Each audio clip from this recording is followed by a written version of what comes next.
chosen ones, empaths, and all the genuine souls. This narcissist isn't ready to let go. Alright? They're not ready to let go. They may have smeared you. They may have made out you're the worst thing in the world.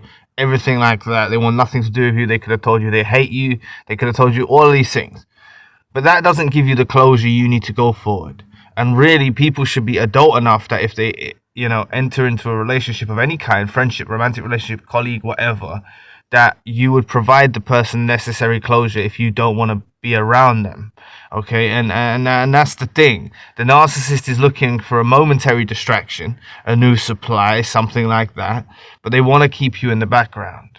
All right, and that's why you feel how you do, incomplete, feeling like they're giving mixed signals, doing all of this stuff, because they don't truly want to let go. Now, I'm not telling you this so you pick up your phone and you call them, but they are at the opposite end of that phone, hoping to hear from you.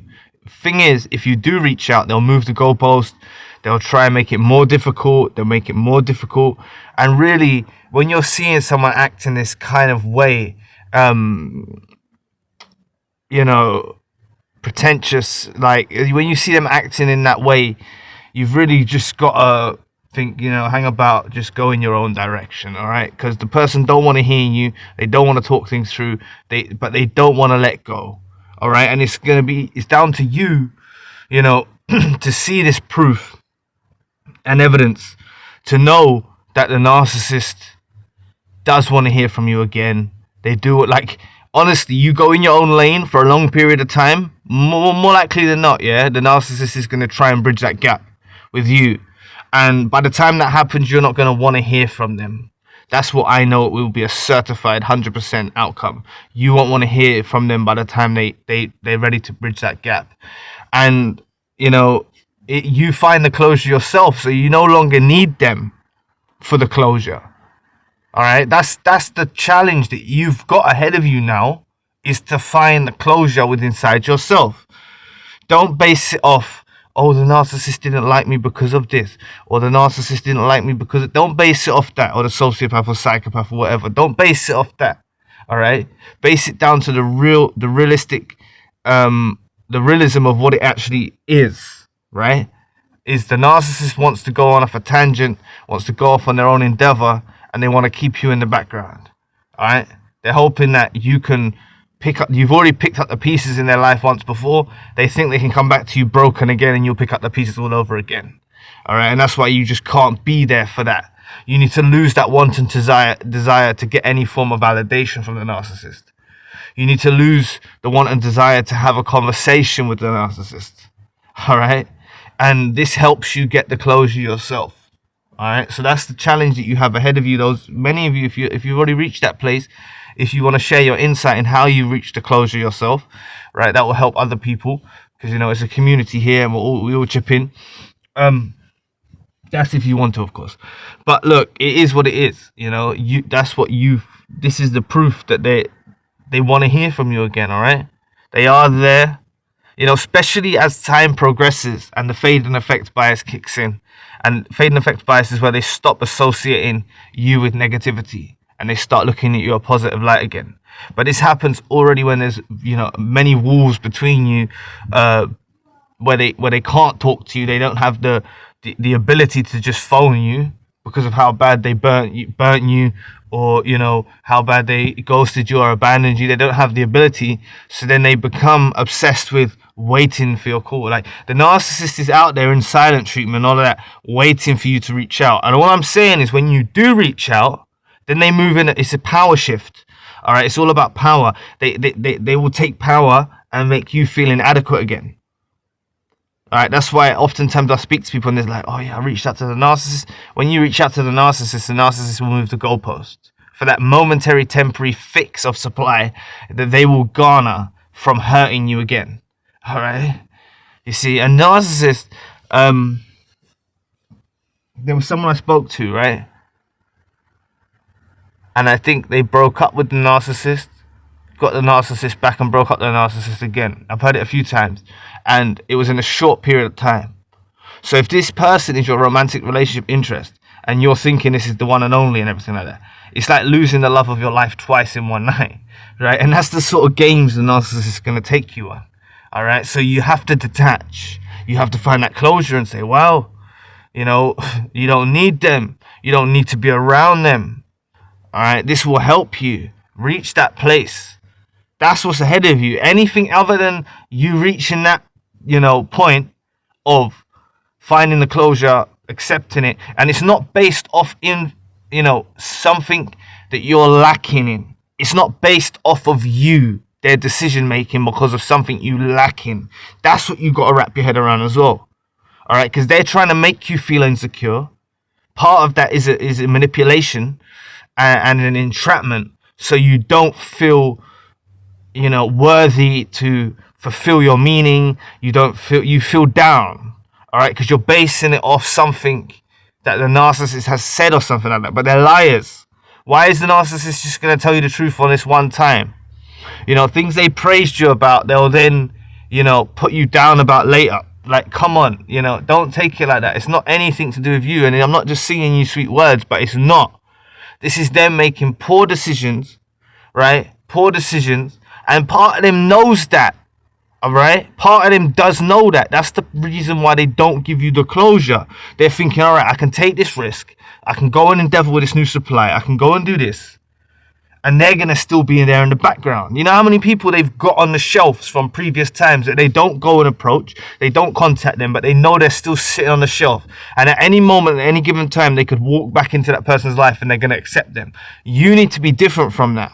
All right, and that's why I'm telling you, you have to find the closure. All right, this is the best way. You're going to find it in your own personalized way, how you find the closure. I'm just giving you pointers. All right, you can't find the closure based off of, oh, I was very bad and I done this and I done that and woe to me, like you done something wrong. All right, if you base it off that, you're not going to heal properly. Okay, you need to base it off of their inability to actually sustain a healthy relationship. Okay, because there is good, bads, and all in betweens in all relationships, but they should be able to persevere through that if they were a genuine soul, and they're not.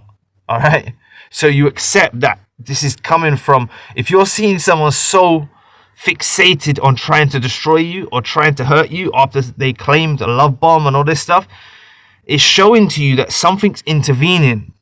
If you dig deeper within these kind of things on the surface level of what are happening, when you dig deeper into the meaning behind it, beneath the veil, you'll notice that the narcissist is starting to, the narcissist is faltering in their own walk now. This is what they go into, all right? They had a slight awareness of this when they went on the endeavor, but now the new supply is not living up to expectations because they tried to convert the new supply into you. I've made videos recently on that. They also tried to, because they know they can't get the supply source, they come to a realization themselves. Okay, I know many of you disagree with me, but they do go for their own form of an awakening, where they realize they're not the actual, the thing that's influencing this potent supply from you. Then they realize it's actually coming from you. And that's what they go through after. But they've burnt bridges, they've done this stuff, and they're just clinging to that hope, you know, that one day you're going to reach out to them, one day you're going to try and meet them, one day you're going to try and do this. And probably when you leave it enough of a long time, they're going to get so vengeful and hateful that it's not safe for you to ever talk to this narcissist under any given circumstance, or meet this narcissist in any given circumstance ever again. Okay, because all of these days silent and you're counting and stuff like that, which you should stop counting the days of silence and no contact. But all these days that you're counting, the narcissist is actually feeling narcissistic injuries from it because you're not pursuing them. So therefore, they will say, you're not pursuing them, you're pursuing someone else. That's how their mind thinks. All right? And that's why I say you can actually destroy them when they get enough insight to understand that, no, you're just going in your own lane. You're healing. You're advancing. You're ascending. You're not just settling in some mediocre relationship on a rebound tip. All right, you're realizing that you actually gave your all to an individual that was not worthy, and you're not going to make that same mistake again. Okay, and even times when you do initially endeavor into one of these new friendships or romantic relationships, you pull out quickly because you realize this is not for you. You know, you get an awareness. You're like, nah, this is not for you. It takes you on a totally different trajectory, right? And that's what you notice. The narcissist was taking you on a different trajectory. These toxic individuals around your circles and in your work and all this take you on a different trajectory, right? And it's you notice the nuisance that people become. The narcissist is never going to fathom this. So they're in a place now where they hope and desire, they want to hear from you again. That's the core of them. Forget the surface level stuff. They want to fight you. They want to battle you. They want to seek revenge. They want to do all this stuff on a surface level. But in the core of them, they're just trying to cope with the feeling that they're actually feeling inadequate without having you as someone, you know, in their life, as a pillar in their life. Okay, so their way of defeating that is fighting with themselves, is hurting you, is doing this. Really, they can't accept, you know, they can't really accept that they need you that much. You know, they're getting an awareness, is creeping in, but they haven't fully accepted. That's why they will continue to destroy you. And because each passing day is adding to the frustration.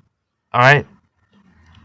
See, they forget about the bad things, that all this was over. You know, say you happen to actually, you know, you had to actually talk to a narcissist again. Say you had children or something like this. You had to actually talk to a narcissist again. It's not going to be, their problems with you are not going to be about what it left on. You know, what the problems were initially. They might say it, but it's not the real reason. The real reason why they're frustrated now is because you ignored them. It's because you went in your own direction. It's because you stopped communicating with them. You pulled away. All right, and that's what I'm saying. So everyone, try and find this healing inside yourself. Right? There's a thing that a blueprint or whatnot that I reckon you should do. Right? You go no contact. Okay, and you start to channel your energy inside yourself. All right, you accept that the relationship is coming from an external force. The ending of the relationship is coming from an external force, like God, the universe, whatever. You trust the process. And then you need to be excited for your future. Okay? That's how you shift your mindset. You need to be excited for the future. People come and go through your life, even through death. Loved ones, you know, people that you care about a lot can pass away. And you have to accept that. So many of you have accepted death of parents, death of brothers, death of sisters, death of children in some cases, which is totally hard for a parent. I can't imagine how hard that is. But losing children, losing things, you've gone through this. So no, this narcissist shouldn't be something that's any different for you to cope with getting the closure and letting them go. All right. So they do want to hear from you again. I will say, don't take this advice that I've said in this video and phone them and say, I know you want to hear from me again. They're going to deny it, right? You know, they're going to make you out to be a nuisance or whatever. This is the battle they're fighting with inside themselves. All right. They have, you know, they have a fondness for your supply. They have a fondness. They have an admiration. They are obsessed with your supply source, but they want to try and destroy you. Another reason why they try to destroy you is to extract a negative supply from you, because it's more potent. Narcissists actually like negative supply. All right, they like it. So, and they know the bridge is burned. So some of them know now. They're waiting to hear from you, but they know the bridge is burned, and they're running rings in their mind, ruminating a lot, you know. I made a video about the narcissist holds onto your memory recently, if you want to check that out. So, anyway, thanks for listening today. I really appreciate the support. Please book a session if you'd like to. I'm available 24 hours across all time zones. If you'd like to donate or support to the channel, you can. Check out Zion Music YouTube channel. I've just released a debut EP, Ascension, and I've released 2 upcoming singles from the upcoming project, Beneath the Veil. Please check it out, tell me what you think. I appreciate any support. All links you need in the description box below, and I'll be back with another video soon. Peace.